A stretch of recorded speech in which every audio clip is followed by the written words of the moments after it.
Kita berdoa untuk firman Tuhan. Bapak, terima kasih untuk komunitas DMBI, GBI Ciujung, Jakarta Pusat. Kami rindu mengalami firman Tuhan. Kami bersyukur di awal bulan Desember 2021. Tanda kemuliaan Allah bagi persekutuan kami. Terus mengalami kuasa firman Tuhan, mengalami mujizat-mujizat yang dahsyat dalam hidup kami. Dalam nama Tuhan Yesus Kristus. Haleluya. Amin. Baik, saya akan share screen.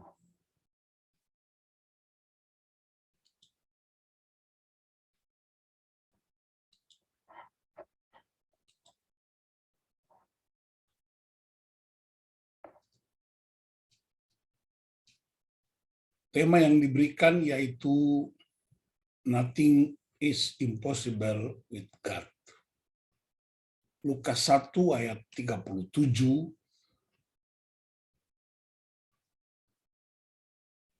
Sebab bagi Allah tidak ada yang mustahil. Itu ucapan malaikat Gabriel kepada Maria ketika Maria mendengar berita bahwa melalui kandungannya keselamatan disediakan buat bangsa-bangsa. Nah, saya akan bahas prinsip ini dan sekaligus mengajak saudara-saudara untuk kita sharing bersama. Dalam Alkitab kita temukan banyak sekali tokoh-tokoh Alkitab yang Tuhan pakai dengan ajaib. Yang saya maksud dengan ajaib ialah jika kita bandingkan dengan cara berpikir manusia. Perhatikan seorang Musa. Dia adalah seorang pemuda yang gagap. Tetapi Tuhan kirim dia, Tuhan utus dia untuk menjadi negosiator utama bagi pembebasan Israel dari Mesir. Nah, dalam logika manusiawi kita, negosiator itu kan seorang yang cakap berbicara, seorang yang cakap untuk bernegosiasi, yang pandai bicara. Tapi justru Tuhan mengutus seorang pemuda yang tidak bisa bicara, tidak pandai berbicara. Yang kedua, kita belajar dari Gideon, seorang pemuda yang sebenarnya dia lemah.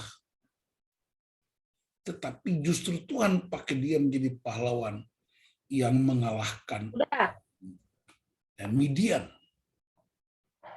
Kalau nggak dibikin waktu nggak bisa-bisa nanti.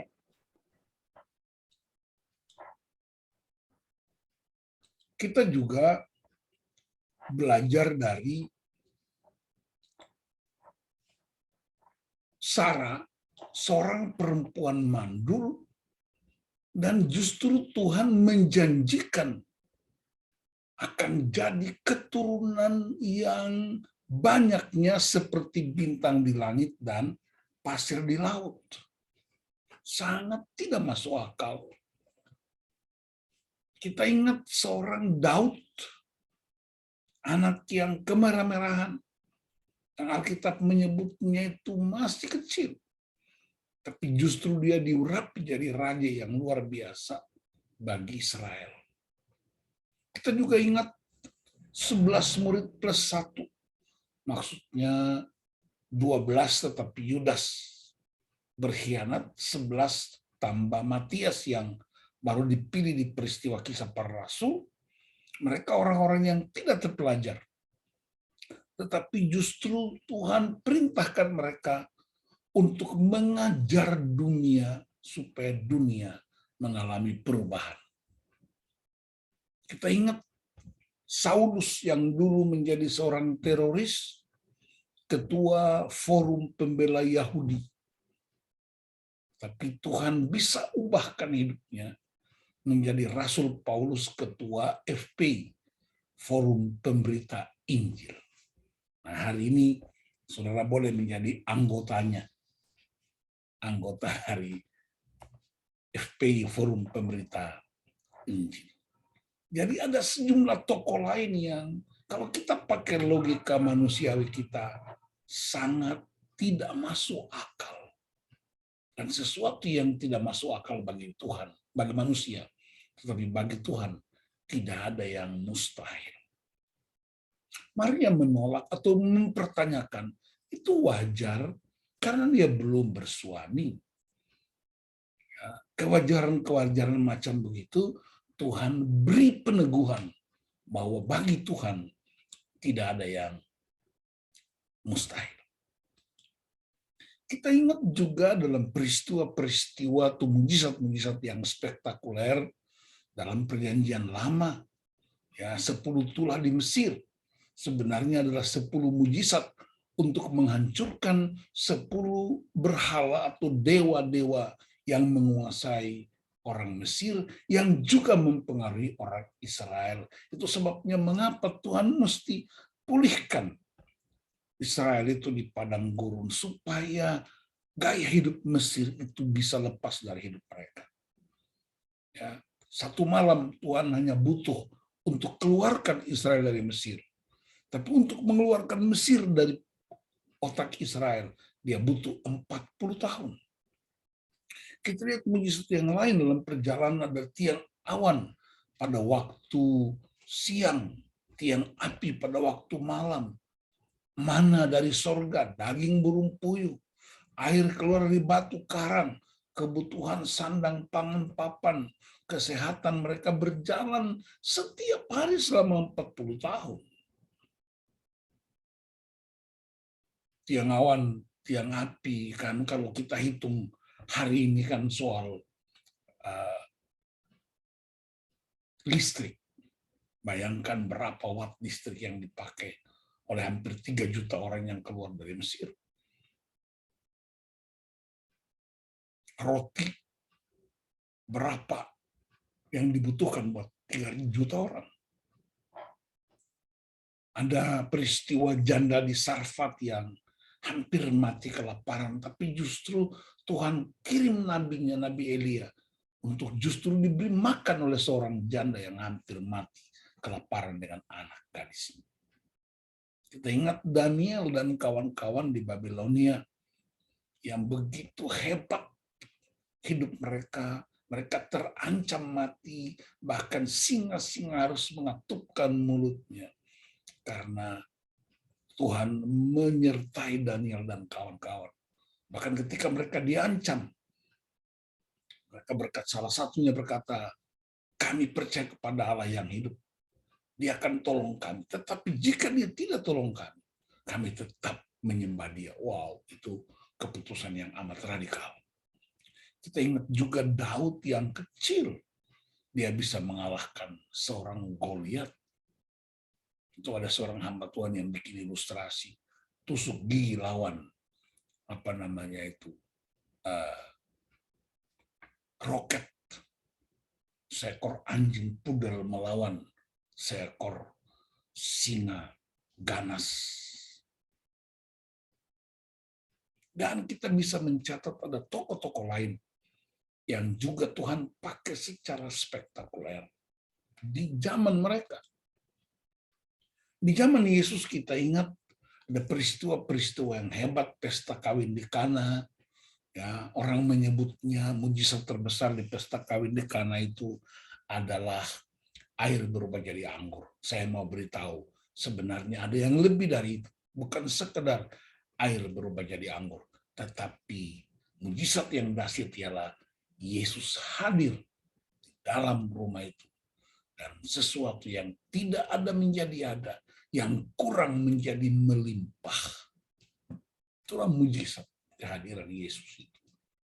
Ada orang sakit yang sembuh, orang mati bangkit, orang buta melihat, orang lumpuh berjalan, orang kusta jadi tahir, orang kerasukan setan dipulihkan, 5.000 pria makan 5 roti 2 ikan dan lebih 12 sembako. Dan seterusnya begitu banyak mujizat yang hebat di Alkitab. Dan bagi saya itulah bagian-bagian Tuhan Yesus. Itu yang Yesus kerjakan. selama dia ada di bumi ini. Nah, apa bagian kita? Saya mengutip Yohanes 14 ayat 12. Yesus berkata, aku berkata kepadamu, sesungguhnya barang siapa percaya kepadaku, ia akan melakukan juga pekerjaan-pekerjaan yang aku lakukan. Bahkan pekerjaan-pekerjaan yang lebih besar daripada itu. Sebab aku pergi kepada Bapa. Di terjemahan lain, dia nggak pakai pekerjaan-pekerjaan. Tapi dia pakai miracles, mujizat-mujizat.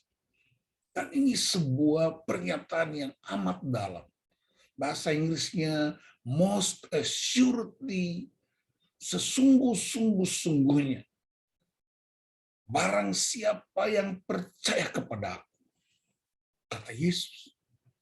Dia nggak bilang sesungguhnya kamu para pendeta, kamu para pekerja, para penatua, diaken, para pimpinan gereja. No. Dia hanya berkata, barang siapa yang percaya kepada aku, percaya dan mempercayakan diri kepada Tuhan Yesus, maka ia akan melakukan juga pekerjaan-pekerjaan yang tadi itu, mujizat-mujizat yang Yesus lakukan itu. Bahkan yang lebih besar daripada itu. Wow, bukan kuasa kita lebih besar, tetapi jangkauannya lebih luas. Di zaman Yesus secara fisik hanya di tanah Palestina.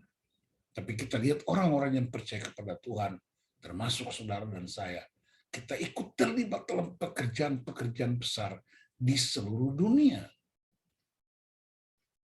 Yesus membangkitkan Lazarus ketika dia mati 4 hari. Tapi di timur ada Meltari, ya, seorang penginjil yang Tuhan pakai luar biasa. Orang mati 100 hari, yang tubuhnya jadi mumi, didoakan dan bisa bangkit kembali. Wow, betapa dahsyatnya Tuhan pakai orang-orang yang percaya kepadanya. Di India ada seorang hamba Tuhan namanya Stuart Gramens. Dia melakukan doa-doa, dia melakukan KKR, dan saudara bisa dengan ajaib melihat orang-orang kusta ketika berdoa, jari-jari mereka yang putus itu bisa bertumbuh dan dilihat dengan mata kepala sendiri. Betapa dahsyatnya itu. Saya pernah di India, di daerah Gorakhpur, daerah Varanasi. Varanasi itu semacam Mekahnya orang Hindu, kira-kira gitulah. Varanasi itu pusat orang Hindu ibadah. Di situ ada sungai Gangga yang terkenal itu. Dan ada seorang hamba Tuhan namanya Victor John dan murid-muridnya dan anak-anak didiknya, para pekerja, dalam waktu kurang dari 15 sampai 20 tahun, mereka bisa membaptis hampir 50 juta orang baru. Orang bukan pindah gereja, tapi pindah kepercayaan. Mujizat-mujizat Tuhan yang luar biasa. Hanya dengan satu perkataan, yaitu percaya dan mempercayakan diri kepada Kristus. Dan itu juga yang dipraktikkan oleh murid-murid. Ya. Nah, pertanyaannya ialah bagaimana caranya supaya kita bisa mempraktekannya seperti yang Yesus ucapkan. Saya ingin mengutip beberapa ayat Alkitab. Yang pertama, 1 Yohanes 2 ayat 6 berkata, barang siapa mengatakan bahwa ia ada di dalam dia, ia wajib hidup sama seperti Kristus telah hidup. Ini bicara apa? Disiplin-disiplin Yesus. Yesus doa puasa. Yesus pagi-pagi benar. Bukan benar-benar pagi. Tapi pagi-pagi benar. Dia sudah berkomunikasi, berhubungan dengan Bapanya. Dia begitu sederhana. Ya, dia taat sepenuhnya kepada Bapanya. Yang kedua, saya mengutip Matius 3 ayat 15. Ketika Yesus sedang datang ke Sungai Yordan dan ikut dalam arak-arakan umat yang sedang hidup dalam kebenaran. Ketika dia datang kepada Yohanes, Yohanes berkata, aku tidak layak membaptis engkau. Lalu Yesus berkata, lakukan.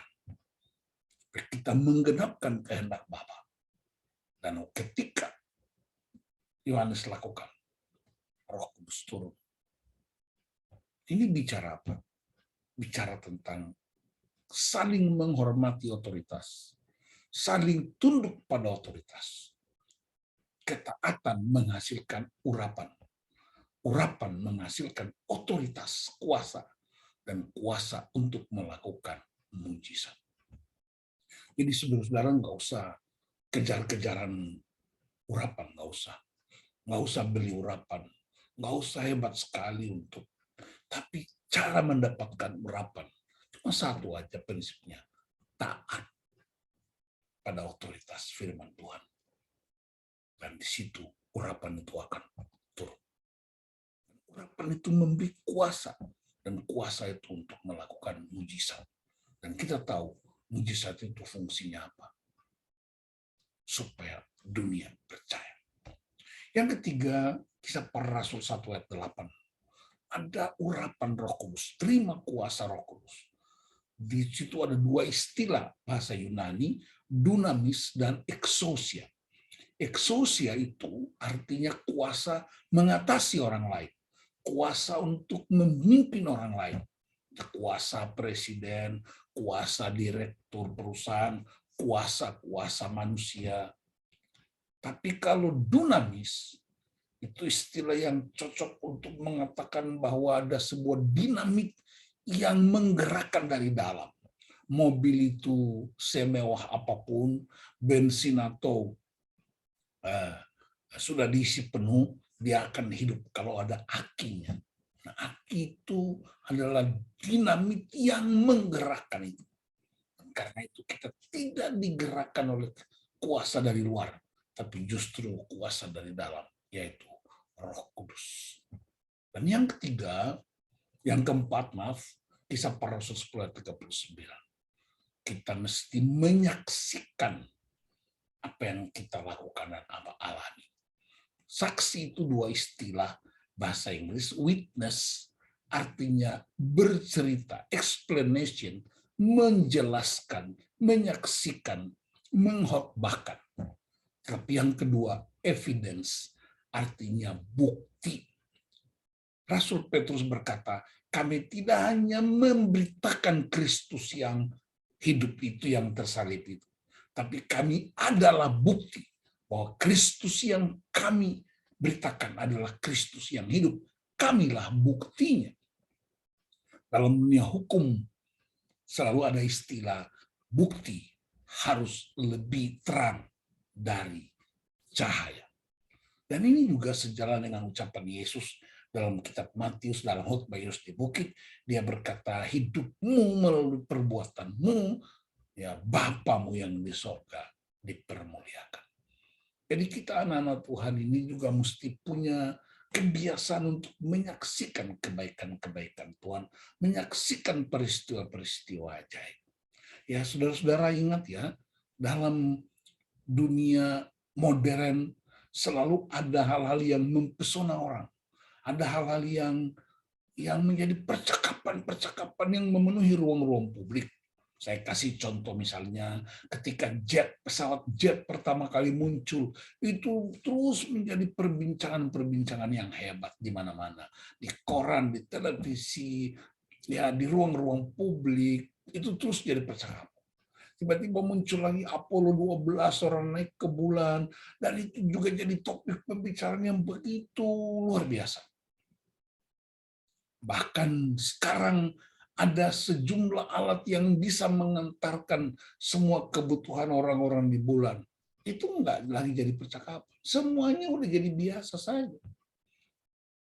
Hal-hal yang spektakuler. Orang mulai pindah dari teknologi 2G, 3G, 4G, sudah masuk ke 5G, sebentar lagi mungkin next lagi. Percakapannya udah biasa, enggak jadi luar biasa. Nah, saya khawatir ya, percakapan tentang Allah itu lama-lama jadi sesuatu yang biasa. Dia enggak jadi luar biasa lagi. Padahal Allah itu dahsyat dan ajaib, bukan? Yang tidak bisa hanya menjadi sesuatu percakapan yang biasa-biasa.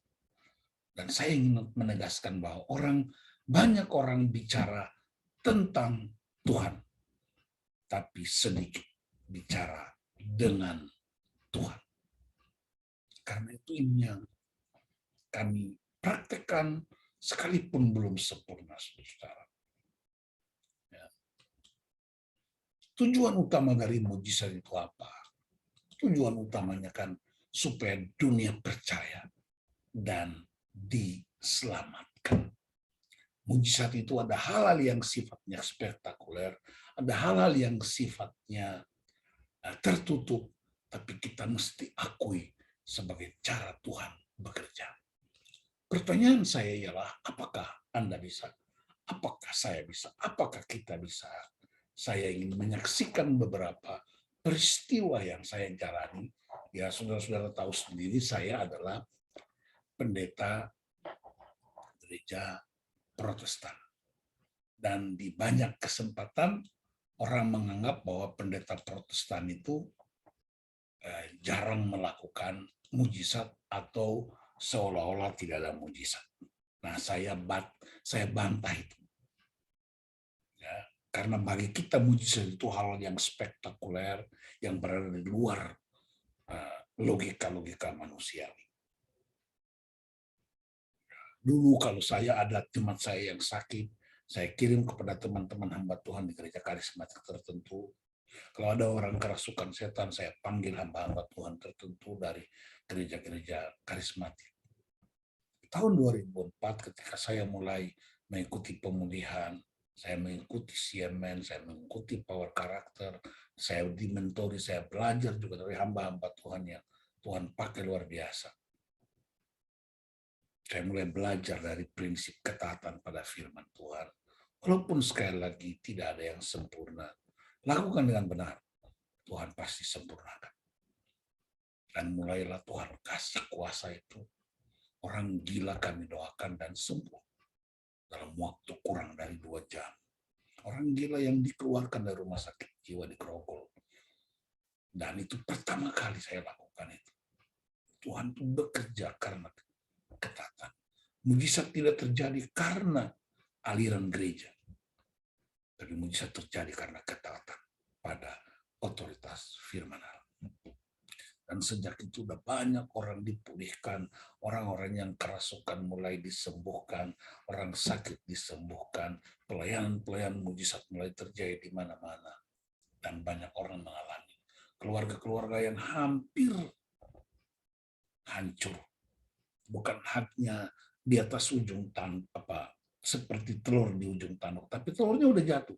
Hanya beberapa milimeter sebelum kena tanah, ada kuasa Tuhan yang bisa membangkitkan kembali. Dan itu terjadi. Pelayanan yang tidak hanya terjadi di kota-kota besar, tapi pelayanan yang Tuhan izinkan bisa lakukan sampai ke daerah Aceh, dari Sabang sampai Merauke, dari kota-kota besar sampai pedalaman-pedalaman yang terpencil. Naik pesawat yang besar sampai pesawat kecil, sampai naik kapal, naik speedboat, naik sepeda motor, jalan kaki, ya masuk hutan, naik turun gunung, masuk lembah. Itu semua beberapa tahun terakhir ini kami lakukan, saya lakukan sebagai tanda bahwa apa yang Tuhan ucapkan, barang siapa yang percaya kepada aku, dia akan melakukan pekerjaan-pekerjaan yang aku lakukan. Bahkan yang lebih daripada itu. Yang lebih itu bukan kuasa kita, tapi jangkauan pelayanannya jauh lebih luas. Dulu tidak ada, tapi orang cukup bisa didoakan sembuh hanya melalui telepon, hanya melalui televisi, hanya melalui Zoom, dan semua teknologi yang tersedia. Kuasa Tuhan itu menerobos semua benteng-benteng, menerobos udara, darat, laut. Dan itu yang mesti kita alami. Karena itu saudara-saudara, apa yang saya sampaikan bukan sekedar mengalihkan pengetahuan Alkitab. Tapi saya ingin menyampaikan buat saudara apa yang saya sampaikan hari ini dalam meneguhkan saudara-saudara bahwa kita mesti melakukan pekerjaan-pekerjaan Yesus. Bagi Tuhan tidak ada yang mustahil. Selama 3 tahun, dari tahun 2014 sampai 2017, itu saya dengan tim teman-teman yang bolak-balik China, Saya sendiri melayani hampir 50 kota selama 3 tahun. Dan saya melihat begitu banyak pria yang tadinya mereka ada di dalam ekstrim yang lain. Justru mereka berpindah untuk menjadikan Yesus sebagai Tuhan dan Juru Selamat. Beberapa kota saya pernah ditangkap, pernah diisolir, tapi kemudian Tuhan kasih jalan keluar. Orang-orang itu malah bertobat terima Tuhan Yesus. Ya, waktu di Shanghai, saya dipindahkan beberapa hotel, tapi puji Tuhan, orang-orang bisa terima kemuliaan Tuhan itu. Nah, saya ingin cerita satu peristiwa yang sangat dahsyat di Cina. Ada seorang pria pengusaha yang kaya raya. Dia punya pabrik sangat banyak di China. Umurnya belum sampai 45 tahun. Dan dia divonis dokter punya penyakit hepatitis C. Ya, hepatitis C itu sakit apa namanya? Liver ya. Dan itu 90%. Dokter udah vonis tidak terlalu lama. Lagi waktu kami camp di sebuah kota, bikin pelayanan pria, pemulihan keluarga di sebuah kota, saya kalau tidak salah itu saya ingat Wenzhou, kota Wenzhou. Dia datang dan dia ikut sampai selesai. 4 bulan kemudian kami datang lagi ke Wenzhou dan pria itu datang. Dia mendengar ada pelayanan itu, dia datang lagi. Nah, setelah acara selesai, dia ketemu saya di sebuah tempat menuju ke kotanya, lalu dia cerita. Dia panggil saya Liu Muse, ya, pendeta Liu. Dia bersaksi, dia bilang, 4 bulan lalu saya ikut kebenaran firman yang Bapak sampaikan. Ya, pakai penterjemah. Dan saya datang lagi hanya untuk menceritakan kedahsyatan Tuhan yang saya alami. Saya divonis 90% hepatitis C. Dan itu tidak ada harapan. Saya punya pabrik banyak, uang saya juga cukup banyak. Saya sudah keliling dokter-dokter terkenal sampai di Amerika, di Eropa. Tapi tidak ada perubahan. Saya sudah beli itu semua obat-obat herbal yang murah sampai yang termahal. Dan Bapak tahu sendiri kata dia, di China terkenal obat-obat herbal. Tidak ada yang menolong. Ketika saya datang ke camp itu, saya datang ke pemulihan keluarga itu, pelajaran-pelajaran yang Bapak sampaikan, saya mulai praktekkan. Saya mulai ikuti, rajin dengar firman Tuhan, berdoa, mengalami kuasa Roh Kudus. Dan 1 bulan sebelum saya ketemu Bapak, dokter memberitahu hasil pemeriksaan spektakuler. Sembuh sampai tinggal 10%. Wow. Dia ngomong sambil nangis. Lalu saya bilang begini, 10% itu Tuhan pasti sembuhkan lagi.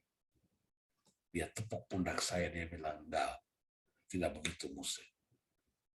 Tadi gimana? 10% itu biar begitu. Supaya saya tetap bergantung kepada Tuhan. Dalam hati saya, yang pendeta siapa ya? Ternyata dia meneguhkan saya. Tuhan tidak sembuhkan dia 100%. Tapi tersisa 10%. Supaya dia tetap berharap dan berpegang pada Tuhan. Dan saya mendengar peristiwanya. Dia buka lagi pabrik-pabrik baru di beberapa kota. Dan semakin banyak karyawannya yang dia bawa kepada Tuhan Yesus. Bukankah itu sesuatu yang bagi manusia itu mustahil, tapi bagi Tuhan tidak ada yang mustahil. Kalau kita ada hari ini, 1 Desember, itu juga sesuatu yang mustahil, bukan? Kalau kita dengar firman Tuhan, bukankah itu juga sesuatu yang mustahil? Biarlah refleksi, pengajaran singkat, dan kesaksian-kesaksian ini juga menolong kita untuk tetap percaya kepada Tuhan. Dan sampai hari ini, mujizat itu masih ada. Tuhan Yesus memberkati Bapak Ibu. Kesaksian dari istrinya Pak Jeremy juga memberi kekuatan buat teman-teman. Saya kira kita semua punya kesaksian. Banyak sekali kesaksian dalam masa pandemi, Kita bersyukur bukan oleh karena COVID melandai saja, tapi kita bersyukur kepada Tuhan karena kita mendapat kekuatan ekstra dari Tuhan untuk melewati masa-masa yang sulit ini. Ingat, waktu Tuhan ciptakan dunia, Dia tidak singkirkan gelap. Dia hanya pisahkan terang dari gelap. Dan karena itu kita bersyukur terang itu tetap percaya. Saya berdoa supaya saudara-saudara kita semua tidak hanya cerita tentang Tuhan, tidak hanya mengagumi Tuhan, tapi kita mempraktekkannya supaya orang lain juga ikut mengagumi Tuhan dan mereka datang kepada Tuhan. Selamat memasuki Natal 2021. Kita berdoa untuk firman Tuhan. Bapak, terima kasih, biarlah firman-Mu meneguhkan, menguatkan kami. Supaya kami terus mengalami Tuhan. Membiarkan kuasa Roh Kudus bekerja. Kami taat pada otoritas firman Allah. Tetapi juga menyaksikan kebaikan-kebaikan Tuhan bagi dunia. Di dalam nama Tuhan Yesus Kristus, kami bersyukur untuk firman-Mu. Haleluya. Amin.